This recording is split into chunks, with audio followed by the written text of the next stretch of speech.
Hey there everybody, I'm going to be doing my very first unboxing video. It's of the Asus AT3ION-1 Deluxe motherboard. It's a mini ITX motherboard. I'm going to be doing a mod, and this is going to be the base of it. So, box is pretty nice, pretty plain. On the back of it, it's got a picture of the motherboard and some stats. Nothing too special. So, this is exactly how it came in the package. There's no plastic on the outside or anything. So, you just lift this. Lift this. First thing you get a user guide. Nothing too special, just one of Asus's normal user guides in a couple different languages. You get a driver disc and a case badge.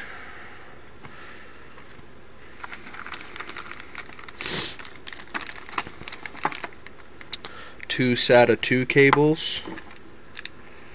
They look pretty short too, maybe a foot long. And then you lift this piece and you've got your motherboard. So we're going to come back to this and I'll do a quick little review of it. These things here flip up. Right in the center you've got your media center remote.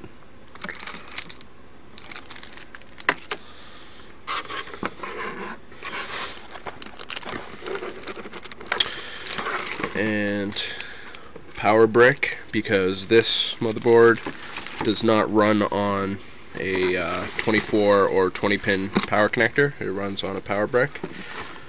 This here is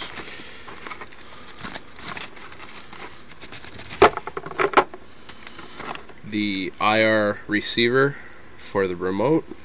It hooks up through USB.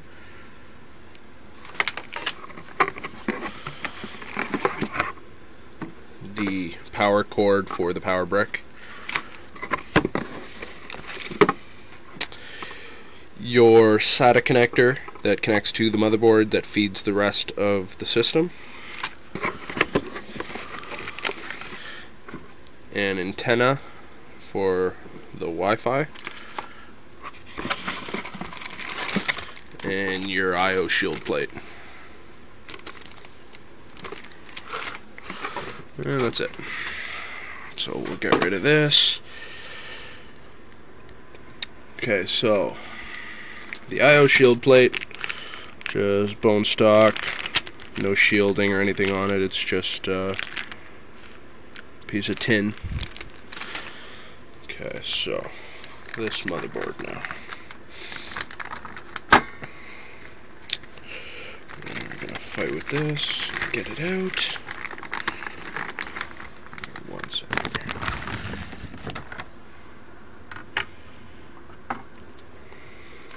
So, like I said before, this is a mini ITX motherboard.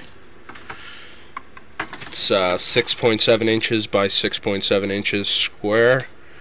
Really little board. It has two DDR3 DIMM slots running at, I believe, they're 800 megahertz a piece. You've got one Pci Express 16X slot. This board has built-in Nvidia Ion, which supports Hdmi Out.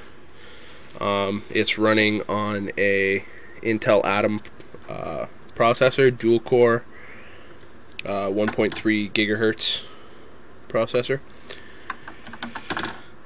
So if we flip this up, you'll be able to see there's 3 fan headers right there. You've got 2 USB headers, your audio headers, your front panel connectors. Right there on the lower model motherboards, they've got the 24-pin power connector, but this one has the power brick. Right there, there is a mini PCI Express with a Wi-Fi card in it, and a pretty nifty looking heatsink. It's pretty cool.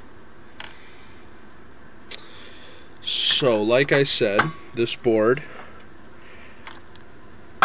comes equipped with built-on Wi-Fi. So your antenna just screws on right there.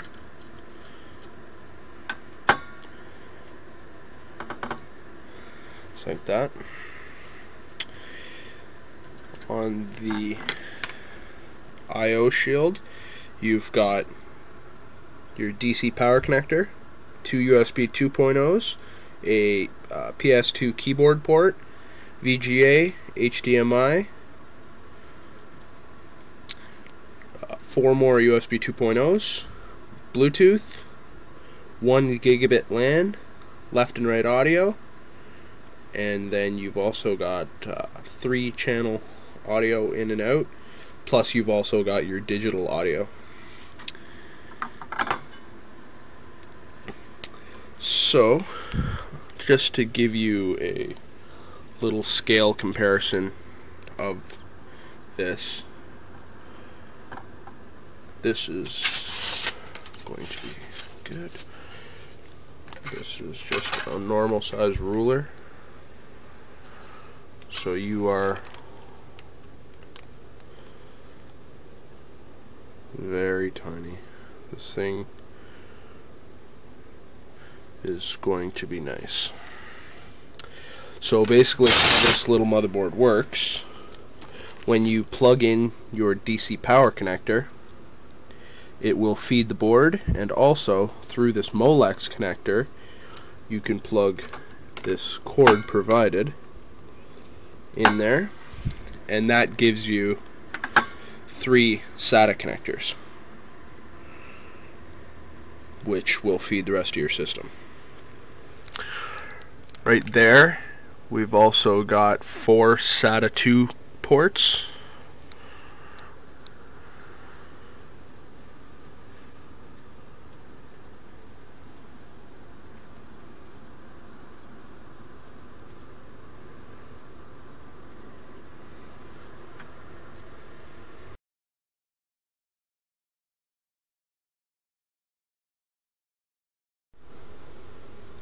Hey there everyone, just wanted to let you know of my next proposed mod.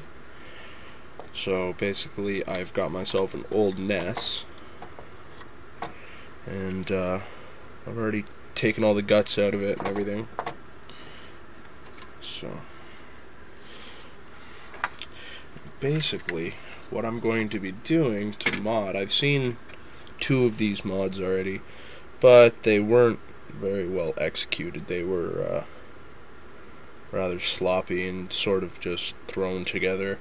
Like the one I saw, the guy just hollowed it out and set the motherboard in there, which to me doesn't really constitute a mod. It's just hack and bash. But basically what I'm going to be doing, I'm going to be modding the entire interior of the bottom of the NES to allow my new Asus mini ITX motherboard to fit nicely inside. And I'm also going to be using a 2.5-inch laptop hard drive, 320 gig, which will also be fitting in here. And here, where your normal cartridge load is, I'm going to be putting a slot load drive, which is on order. It's going to be running 1 gig of RAM. It's going to have all the different emulators on it, so I can play all my games, all the old-fashioned great Nintendo games that we all remember. I'm also going to be working this into the front of it somehow. I'm not 100% sure yet. I'm thinking of removing one of the controller ports and cutting this thing apart, the IR receiver, and using that inside, sort of like that. Still got a lot of kinks to work out, but it's gonna turn out good, and it's gonna take a lot of modding, but I think the finished product is gonna be well worth it. 100% custom NES computer.